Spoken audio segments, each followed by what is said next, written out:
है न मालूम।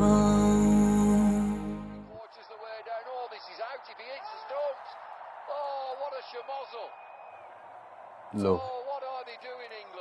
ये भी आउट। सोचा था छोटी मोटी शर्त लगाकर 5-6 हजार रुपए जेब में आ जाएंगे, लेकिन अम्मी ठीक कहती है, तुम हो ही मनहूस। ये सब कुछ तुम्हारी मनहूसियत की वजह से हो रहा है, जो मैं मुसलसल नाकामी की शक्ल देख रहा हूं।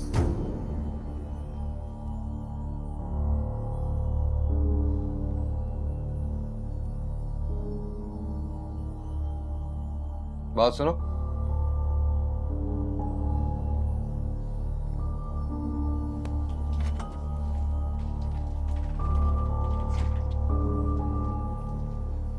जी। तुम्हारे पास कुछ पैसे हैं? शौहर बीवी को पैसे देता है तो ही उसके पास पैसे होते हैं। बकवास करती हो, मुझे बेरोजगारी के ताने मार रही हो, और मैं तुम्हें पैसे क्यों दूं? तुम क्या कोई घर का खर्चा चलाती हो? उल्टा जब से हमारे घर में आई हो, हमारे घर का खर्चा डबल हो गया है। बजाय इसके कि तुम इस मुश्किल वक्त में अपने शौहर की मदद करो, उसका साथ दो, उल्टा मुझे ताने मार रही हो। तो अपने माँ बाप की इकलौती बेटी हो, तुम्हारे बाप का अच्छा खासा कारोबार है। अब जब तुम्हारी शादी हो गई है तो वो किसके लिए इतना कमा रहे हैं, इतनी मेहनत कर रहे हैं? मैं समझी नहीं। तुम अपने बाप से कहो ना कि वो तुम्हारे लिए महीने का जेब खर्च भेजा करे। तुम ऐसे आंखें फाड़ फाड़ के क्या देख रही हो? मैंने तुम्हें कोई अनहोनी बात सुनाई है? मैंने कोई अपने घर का खर्चा मांगने के लिए नहीं कहा। तुम इनकी इकलौती बेटी हो, अगर वो तुम्हें महीने का 5-6 हजार रुपए दे देंगे, कोई गरीब नहीं हो जाएंगे वो।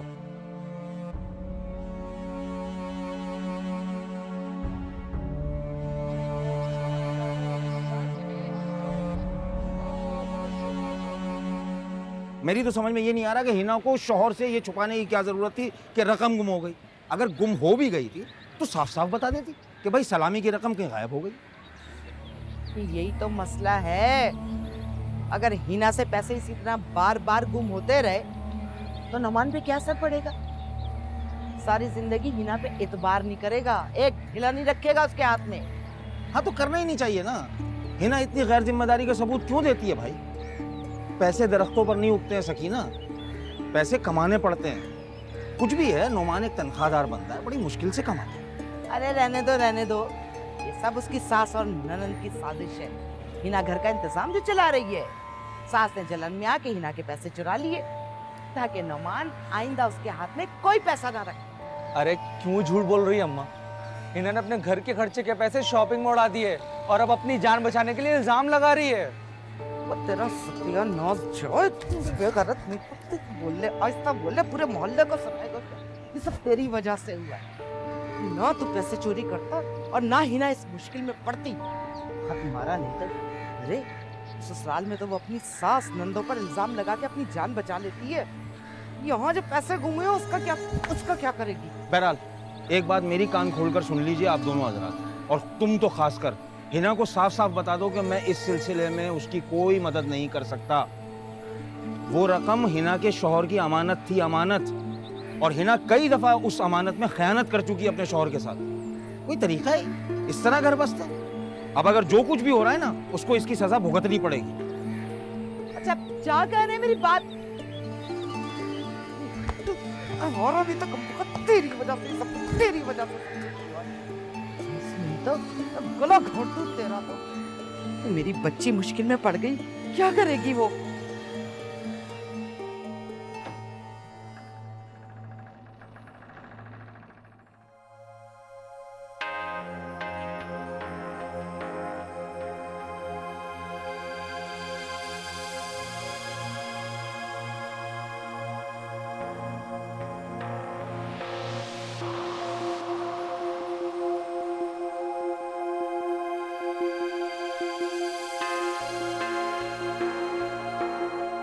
रिफत आपा, हाँ, रिफत क्या आपा? बात है? आपने मेरे कमरे से मेरी नई घड़ी तो नहीं उठाई? तुम्हारा दिमाग तो नहीं खराब हो गया? मुझे भला ये मर्दाना घड़ियों से क्या लेना देना? क्या मैं तुम्हें चोर लगती हूँ? तुम्हें शर्म नहीं आती मुझसे घड़ी के बारे में पूछते हुए? अरे तो और किससे पूछूंगा? आपसे पूछूंगा या तैमूर भाई से पूछूंगा? और बुरा ना मानिएगा, आपकी बचपन से ही आदत है, बगैर पूछे किसी की भी चीज उठा के ले जाओ। साफ साफ क्यों नहीं कहते कि मैं चोर हूँ? उजड़ के तुम लोगों के दर पर आकर बैठ गई हूँ ना, इसलिए तुम लोगों को मैं चुभ रही हूँ। तुम लोगों का बस चले तो मुझे जेल में बंद करवा दो, ताकि तुम लोगों की जान छूट जाए। ये क्या शोर मचा रखा तुम दोनों ने? अम्मा, अम्मा आपका बेटा मुझ पर चोरी का इल्जाम लगा रहा है। अरे अम्मी, ऐसी कोई बात नहीं, मैं तो सिर्फ पूछ रहा था। आप ये बात जानती हैं कि रिफत आपा की बचपन से ही आदत है, बगैर पूछे किसी की भी चीज उठा के ले जाओ। मैंने तो सिर्फ पूछा, उसमें इतना शोर मचाने वाली कौन सी बात है? नई बात है। पहले तो सिर्फ तुम तीनों बहन भाई होते थे, तो एक दूसरे से पूछगछ कर लेते थे चीजों के बारे में। अब अरीबा के आने के बाद भी एक दूसरे का गिरबानी पकड़ोगे? किसी ने अरीबा से भी पूछा है? वो भी तो रोजाना तुम्हारे कमरे की सफाई करती है। अम्मी, ये बात आप अच्छी तरह जानती हैं कि इस घर में चीजें गायब होना आए दिन का मामूल है, और इस घर में किसको दूसरों की चीजों पे हाथ साफ करने की पुरानी आदत है।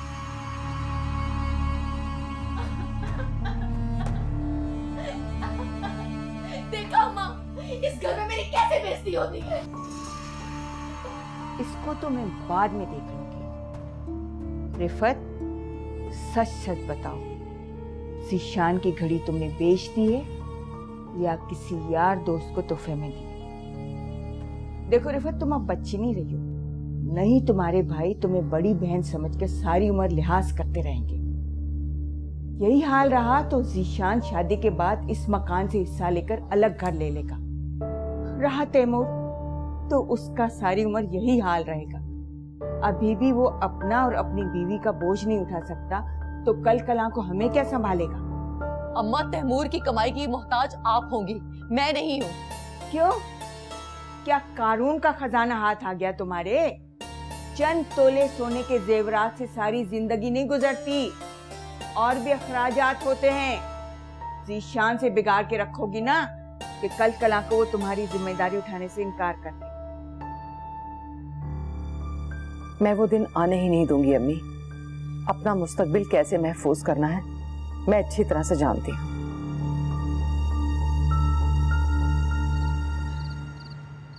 ये ले। अरे अरीबा, तुम खैरियत तो है ना? इतना हैरान क्यों हो रही है? मैं यहाँ नहीं आ सकती क्या? अरे क्यों नहीं आ सकती हो, तुम्हारा अपना घर है, लेकिन इस तरह अचानक बताए बगैर सब ठीक तो है ना? अस्सलाम वालेकुम अब्बू। वालेकुम सलाम। किसके साथ आई हो बेटा? जी वो तैमूर छोड़ कर गए हैं। ओह, तो इसका मतलब है तुम कोई नई डिमांड लेकर आई हो अपने शौहर की तरफ से। बताओ बेटा, अब क्या चाहिए तैमूर को? उन्हें कुछ नहीं चाहिए, मुझे चाहिए।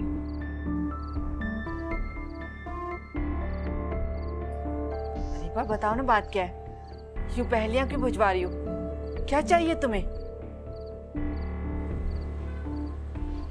मुझे अपना जेब खर्च चाहिए।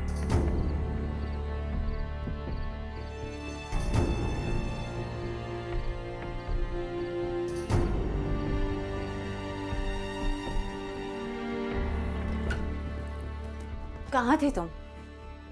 और मेरा फोन क्यों नहीं उठा रहे थे? बिजी था मैं। पूछ सकती हूँ कहाँ बिजी थे? पैसे अरेंज कर रहा था। पैसे अरेंज कर रहे थे?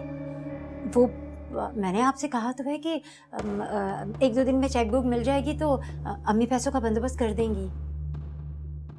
Thank you very much.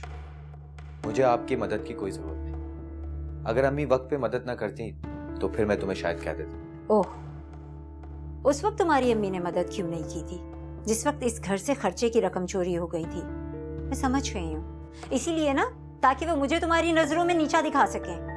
For your kind information, उस वक्त भी अम्मी ने मुझे अपनी अंगूठी बेचने की ऑफर दी थी। मैंने इनकार कर दिया। वो मेरी माँ है, अपनी औलाद को तकलीफ में देखते हुए उनकी मदद करना जानती है। वैसे मैं पूछ सकती हूँ कि इस बार आपको कौन सी मजबूरी आ गई थी कि आपको अपनी अम्मी की अंगूठी बेचनी पड़ी?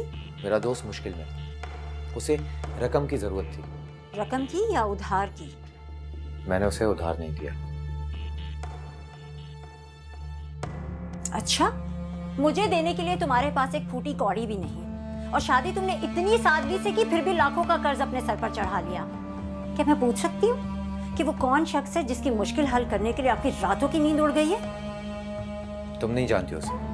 फॉर गॉड सेक है ना, मैं इस वक्त बहुत थका हुआ हूँ और तुम्हारे साथ बहस करने के मूड में नहीं हूँ।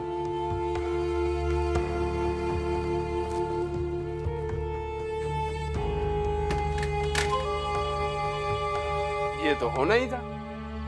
जिस शख्स के दिन और रात जुए में गुजरते हो, अल्लाह उसके हर काम में रुकावट डाल देता है। अच्छा हुआ तैमूर दुबई नहीं गया। ये शख्स तो काबिल एतबार ही नहीं। यहां कुछ करता है तो कम से कम उसका गिरबान तो पकड़ सकता हूं। ये बेदीन बेईमान शख्स, इसका क्या भरोसा? दुबई जाके रूपोश हो गया तो? अब क्या अच्छा होगा अरीबा के अबू, अब तो मेरी रही सही उम्मीद भी खत्म हो गई। एक यही खूबी थी जिसकी वजह से मैंने अपनी हीरे जैसी बेटी का हाथ तैमूर के हाथ में दे दिया। उसके हर ऐब खुलने पर खुद को तसल्ली देती रही कि चलो कोई बात नहीं, बाहर चला जाएगा तो लोगों को ये कहकर चुप करा दूंगी कि मेरा दामाद बाहर मुल्क में नौकरी करता है। ये तुम जैसे ही नाअक्ल अंदेश औरतें होती हैं जो ये समझती हैं कि दुबई में ना पैसा जो है ना वो पेड़ों पे उगता है, और सुरखाब के पर उन लोगों के लगते हैं जो मुल्क से बाहर जाते हैं। बड़ा खानदान में ढंडोरा पीट रही थी। हमारा दामाद तो दुबई में काम करता है, शादी के बाद बीवी को भी वहाँ ले जाके सेटल कर देगा। किस मुंह से जाओगी खानदान वालों के पास, क्या मुंह दिखाओगी? अब बंद करो ये रोना धोना, ये इन बातों का वक्त नहीं है। अब तो ये उम्र भर का रोना है।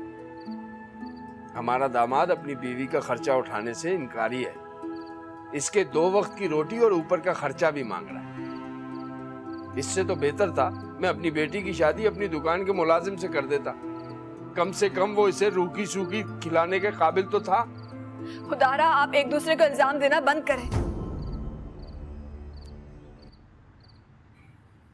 अब पछताने या एक दूसरे को इल्जाम देने से कोई फायदा नहीं।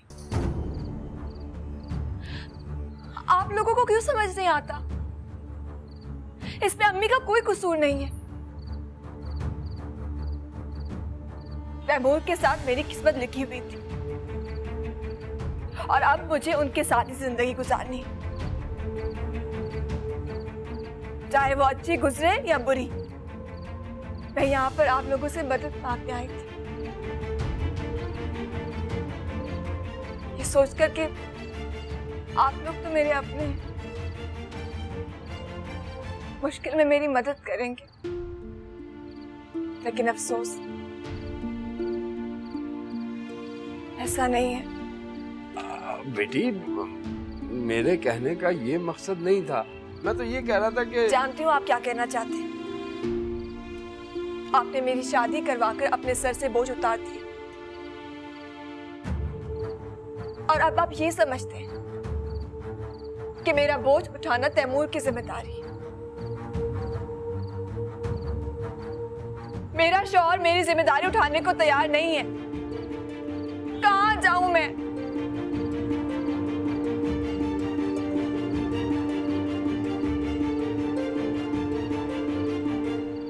मुझे नहीं लगता कि अरीबा का बाप उसे लगी बंदी रकम खर्चे के तौर पर देगा। वो लोग तुम्हारी डिमांड नहीं पूरी करेंगे, देख लेना। डिमांड तो उन्हें पूरी करना पड़ेगी।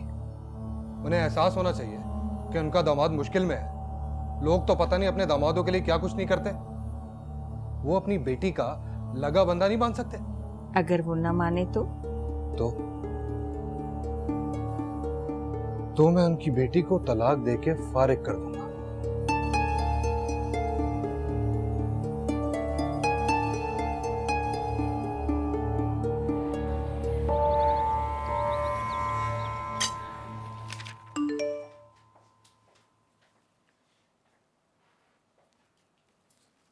किसका मैसेज है? कुछ नहीं, उसी दोस्त का। किस दोस्त का? मुझे इसे कुछ पैसे देने, मैं देकर आता हूँ। नौमान कहाँ जा रहे हैं? बात तो सुने। कोई चक्कर लग रहा है मुझे। नौमान जरूर मुझसे कुछ छुपा रहा है।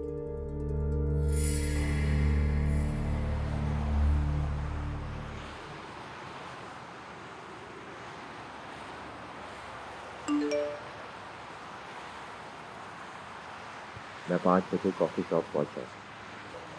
मेरे पास ज़्यादा टाइम नहीं है। आप एहतियात कीजिएगा कि कोई देख ना ले।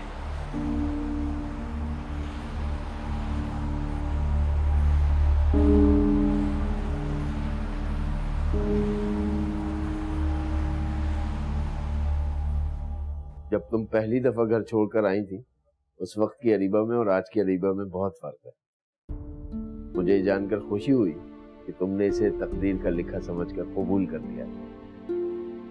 जब मेरी बेटी उस घर में बसना चाहती है तो मैं एतराज करने वाला कौन होता हूँ? बेटियां कभी भी माँ बाप पर बोझ नहीं होती। तुम तो मेरी इकलौती बेटी हो। मेरे पास जो कुछ भी है सब कुछ तुम्हारा है। मुझे एतराज तो इस बात पर है कि तैमूर को जब भी रकम की जरूरत होती है वो तुम्हें इस तरह मैके में छोड़ जाता है, जैसे अगर हम कहीं रकम का बंदोबस्त नहीं कर सके तो तुम उस घर में दाखिल नहीं हो पाओगे। मुझे उसके रकम मांगने पर भी एतराज नहीं है, उसका तरीक़ाकार गलत है। अगर हम इसी तरह ब्लैकमेल होते रहे तो मुझे डर है कि तुम उस घर में अपना मुकाम कभी भी हासिल नहीं कर पाओगे। उस घर में मेरा कभी मकाम था ही नहीं, लेकिन फिर भी मैं नाउम्मीद नहीं हूँ। मैं तैमूर की हर बात इसीलिए मानती हूँ ताकि मैं उन्हें एहसास दिला सकूं। उनकी बीवी उनकी सबसे बड़ी हमदर्द है। उनकी पिछली 2 शादियों के नाकाम होने की वजह भी यही थी कि वो औरत जात से मुतनफिर हो गए थे। जो कुछ उनकी माँ ने उनके बाप के साथ किया, तैमूर वो भूल नहीं पाई। मैं उन्हें एहसास दिलाना चाहती हूँ कि मियाँ बीवी के रिश्ते में खुदगर्जी नहीं होती और ना ही लालच होती है। तुम्हें यकीन है कि तुम तैमूर को अपनी मोहब्बत और कुर्बानी से बदल पाओगे? अब वो मुझे पूरा यकीन है। शाबाश बेटा, शाबाश। अम्मी मैं बहुत परेशान हूँ।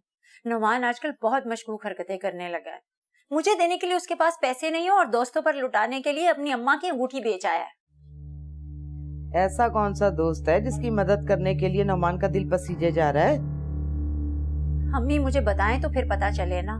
बस हर वक्त फोन पर मैसेजेस आते रहते हैं। अच्छा, तुमने चेक किए? कहाँ अम्मी, वो तो मुझे मोबाइल को हाथ तक नहीं लगाने देता। लेकिन मुझे ना अरीबा पर शक है। क्या? अरीबा? अरे नहीं बेटा, वो ऐसा नहीं कर सकती। भाई देखो, ये मैके में रह के आंख मटक्का करना और बात है, और फोन पे मैसेज करना बार बार वो और बात है।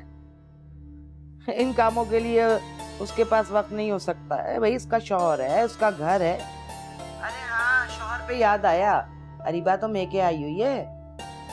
क्या? हाँ हाँ, मैंने अभी थोड़ी देर पहले नीचे झांक कर देखा था। अकेली आई है, शौहर साथ नहीं आया।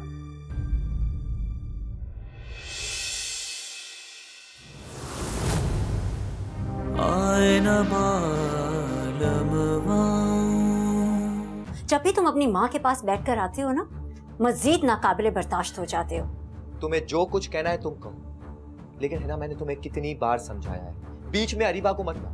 उसे बीच में मैं नहीं, तुम लाते हो। खाओ अपनी माँ के सर की कसम कि तुमने वो अंगूठी अरीबा की खातिर नहीं बेची। दरअसल बात यह है कि हिना पहले भी ऐसी शिकायत लेकर आई, लेकिन कल की लड़ाई के बाद नौमान मियाँ ने यह तस्लीम किया है कि उनके अरीबा बेटी से राब्ते थे। आए न बालमवा, जब से पिया पर देश गयो रे,